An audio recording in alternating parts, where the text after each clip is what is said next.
Hello everyone, welcome to Unit 6.1 Part 2, which is focusing on specifically how the law of sines could relate to how to find the area of an oblique triangle. So not talking about finding all missing sides and angles, we're talking about specifically how to find the area.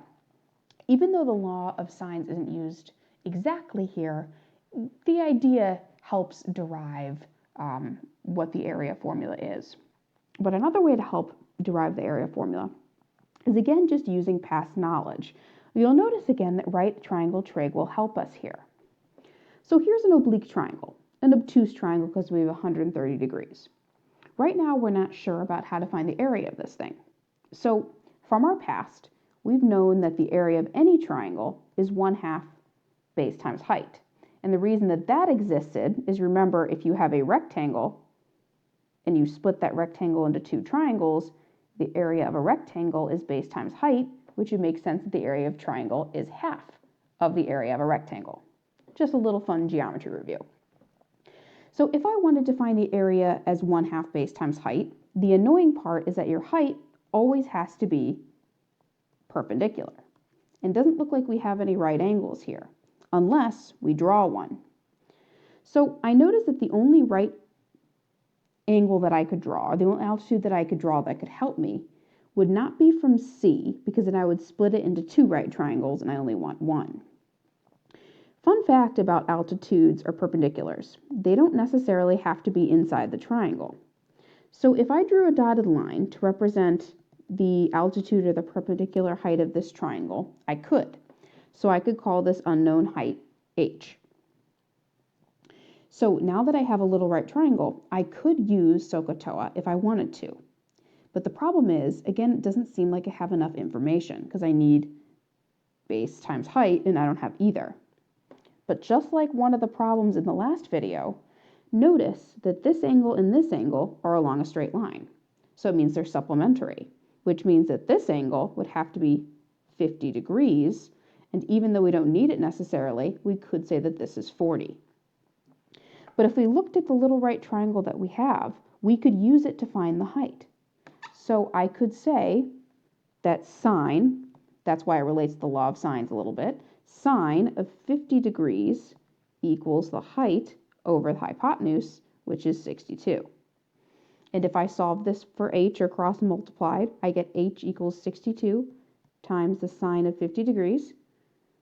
And I could actually find that to be a decimal, but for now, I'm just going to leave that be, because now if I really wanted to find the area, 1/2 base times height of this triangle, we now know, we don't know the base yet, but we know that the height is 62 times the sine of 50 degrees, again, because height has to be perpendicular.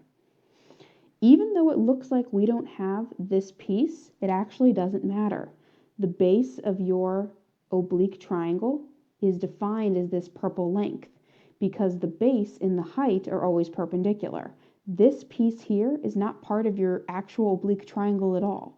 This is the only part that's the base. So that means what I plug in for B is just 20.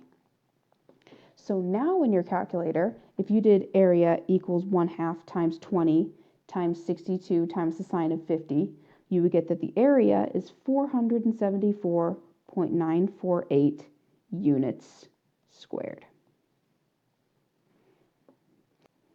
So I think using review like that is excellent. Always going back to right triangle trig if you get stuck is always a good thing to do. But when I look at this triangle again, I say to myself, maybe I don't have to rely on the right triangle trig.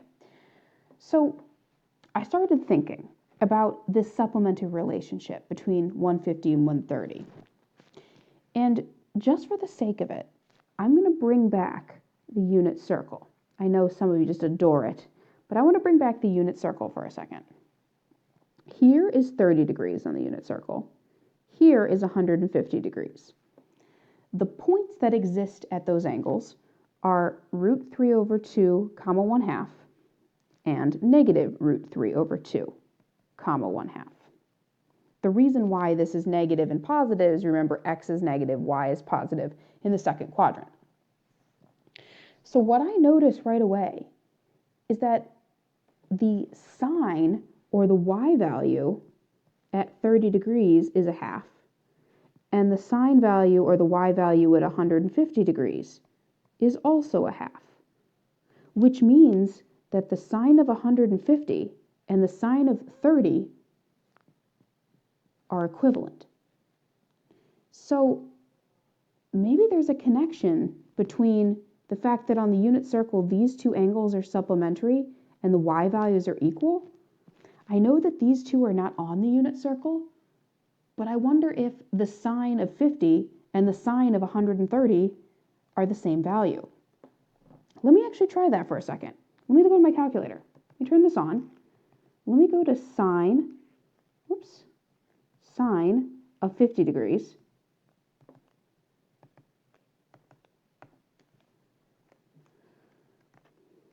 and sine of 130 degrees.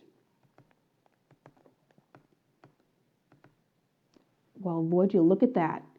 That's because on the unit circle, these two angles are supplementary. So that means they're going to have the same two y values, which is intriguing because that means that in this equation that we found earlier, that sine of 50, that means I could replace it with the sine of 130 and they're equivalent, so it wouldn't make a difference. So what if I tried that? 1/2, keep the 20, keep the 62, but change it to the sine of 130 degrees instead. Let me plug this in the calculator. If you could with me, if you could take 0.5 times 20 times 62 times the sine of 130, I got the exact same answer, 474.948 units squared. So that is interesting.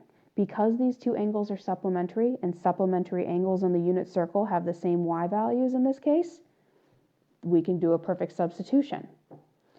So that also gets me thinking about, instead of dealing with the right triangle trig, can I do something faster? So I look at the numbers that I have here. I notice that the 20 is across from the a value. So this is little a.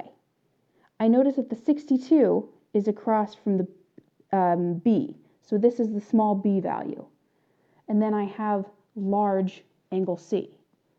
So in order for this area to work, I need to have two sides that are not related to my angle. So let me turn the page here and think about this again. Notice I already have things circled. And I wrote down what I wrote down just a minute ago on the other slide.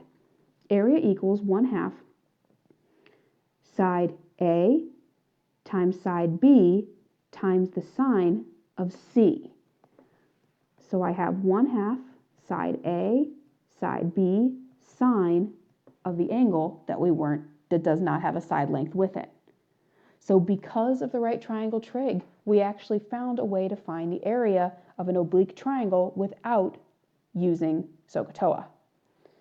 Let's say that you use any of these three. Here's what I want you to see. The area is 1/2 side 1, side 2, then the angle goes with the side that is not mentioned. A, B, sine C, A, C, sine B. So every single letter is used, but the angle the angle that's being used is the side that you do not have. So for instance, if I drew a couple more pictures, like here's a random oblique triangle. If I have ABC, let's say that C is 17 degrees, BC is 10, and AC is 21. I can find the area of this because I have side angle side. That's a common thing to use this idea. So I would say that the area is 1/2 side, in this case side A, times side B times the sine of C. So that would be area equals 1/2 10 times 21 times the sine of 17 degrees. And so please just be careful that if I drew another oblique triangle here, ABC, if I again gave you that C was 17 degrees, but this time I said that this side was 20 and this side was 30. Notice that unlike above where you have side angle side, here you don't necessarily have side angle side. you have angle side side. And also, remember the area formula, you need two sides and the angle that doesn't go with either side. Here you have angle C and the side that goes across from it. So in order to use this triangle in any way with this new area formula, you would probably have to find angle B somehow, because that's the only angle that doesn't have a side across from it. So what you could do possibly is use the law of sines and say something like the sine of A over 30 equals the sine of 17 over 20. Then you could find angle A, which would then help you find angle B. Then once you have angle B, you could use that area is 1/2 A times C sine of B. Now, if you notice, that's a little bit more work than the other ones because it wasn't set up initially. There will be other methods to find area. If your triangle is not set up like this and you don't want to use this formula, you don't have to. But I wanted to show you that the law of sines does come in handy yet again. All right, guys, thank you for watching. I'll see you next time.